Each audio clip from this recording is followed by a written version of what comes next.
on that point. Children resulting from these promiscuous unions would be taken over by the government as soon as they were weaned and raised anonymously by the government as soon as and raised anonymously by the state.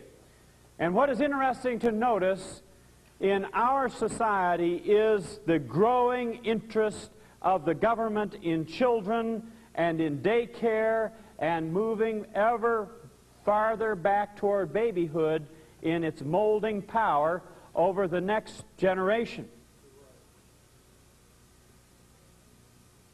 Plato wanted women to be required to be equal with men, and we have the feminist movement today, to fight wars with the men and perform labor like men. There was to be selective breeding of men and women under control of the government, and children considered inferior or crippled were to be destroyed. That, of course, happened in Nazi Germany, as we noted before. There was to be a three-level structure of society into fixed classes, the ruling class, the military class, and the worker class. Plato said the people would be induced to believe a government-indoctrinated falsehood, and Plato reserved the full blessings of communism for his ruling class. It would be there that he felt private property could be eliminated, family relations communalized, and intellectual energy devoted to determining what was good for the masses in the lower classes. Cecil Rhodes was sitting in the classes, and he grasped this vision of John Ruskin. It had a sensational impact on the students.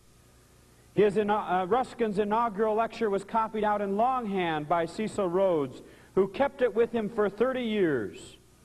And Rhodes would eventually feverishly exploit the diamond fields and the gold fields of South Africa, would rise to be the Prime Minister of the Cape Colony. He would contribute money to political parties. He would control parliamentary seats both in England and South Africa. And he would seek to win a strip of British territory across Africa from the Cape of Good Hope to Egypt, and join these two extremes together with a telegraph line and ultimately with a Cape to Cairo railway.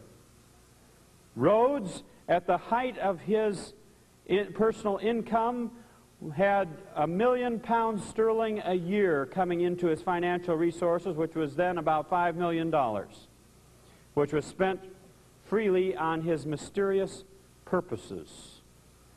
And he was almost always overdrawn on his account. This money was being funneled into something very significant. Rhodes had a long-range plan to federate the world, to bring the whole world together under the control of the English-speaking peoples. For this purpose, Rhodes left part of his great fortune to found the Rhodes Scholarships at Oxford in order to spread the English ruling class tradition throughout the English-speaking world as Ruskin had wanted.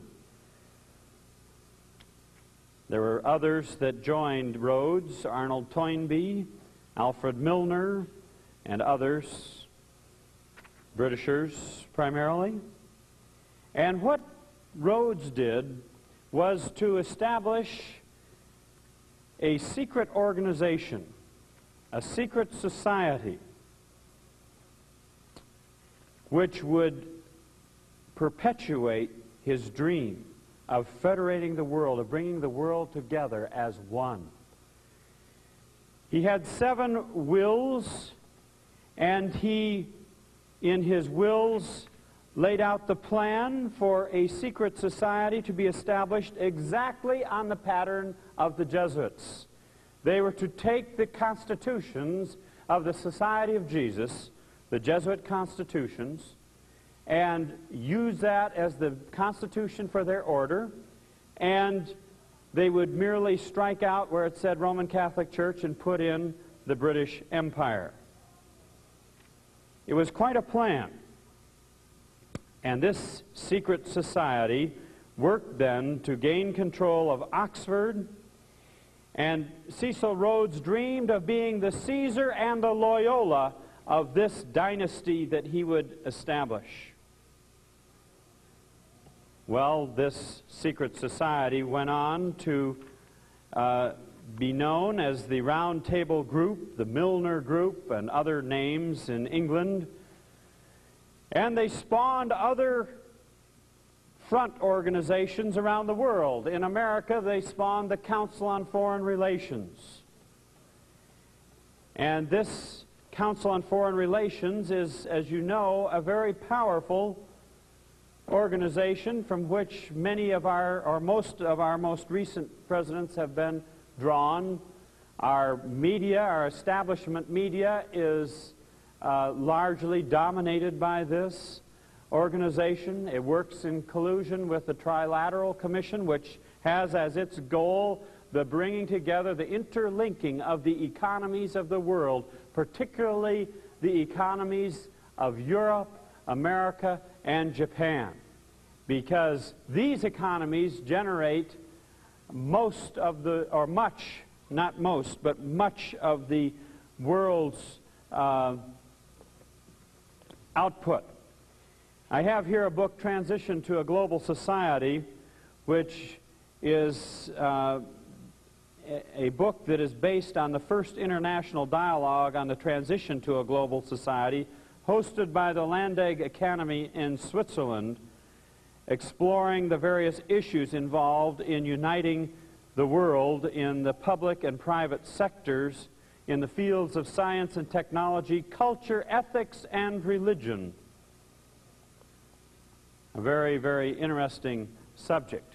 Well, this organization that was generated in the thinking of Ruskin and his teaching and accepted by Cecil Rhodes of a federation, a world federation based on the principles of Plato's Republic, went on to exert enormous influence. Now, I don't have Carroll Quigley's book here, Tragedy and Hope. It's a big, thick book, and those of you who have seen some of the last Jesuit Agenda videos have seen it there. In that book, he tells of how he had access to the secret records of this society for 2 years, and he had been studying the society for 20 years, and he was in favor of it. And Carroll Quigley is the mentor of Bill Clinton. Carroll Quigley was a professor at Georgetown University. He also wrote this book, The Anglo-American Establishment, which is an amazingly documented and detailed description of the activities of this Milner group, Roundtable group, and its work in the 20th century. Reading from the first page in this book, a kind of a preliminary page before the preface, it says, "On rare occasions a book is published which must forever alter the way in which we view the world around us. Within a short time it becomes difficult to understand how we could have functioned without the knowledge gained from it. The Anglo-American Establishment is such a book. In it, Professor Carroll Quigley presents crucial keys without which 20th century political, economic, and military events can never be fully understood. The reader will see that this applies to events past, present, and future. While the notion of conspiratorial influence on world events has gained credence with both extremities of the American political spectrum and to a degree with the general public, the more academically oriented person has tended to downplay such influence. And I saw this when I was in college. It was scoffed at that there would be any conspiracy. And yet Ellen White tells us in the great controversy in the chapter Liberty of Conscience Threatened that there is a grand conspiracy with designs upon this world, and that is the conspiracy of Romanism. She says the Roman Church is far-reaching in her plans and modes of operation. Let me ask you this: why would Cecil Rhodes want to be known as the Loyola of this dynasty? Did he know anything about Roman Catholicism? Why would he use the constitutions of the Society of Jesus as the basis, as the constitution for this top-secret society, with its inner circles of those who are in the ultimate know and its outer circles of those who are generating influence for the organization?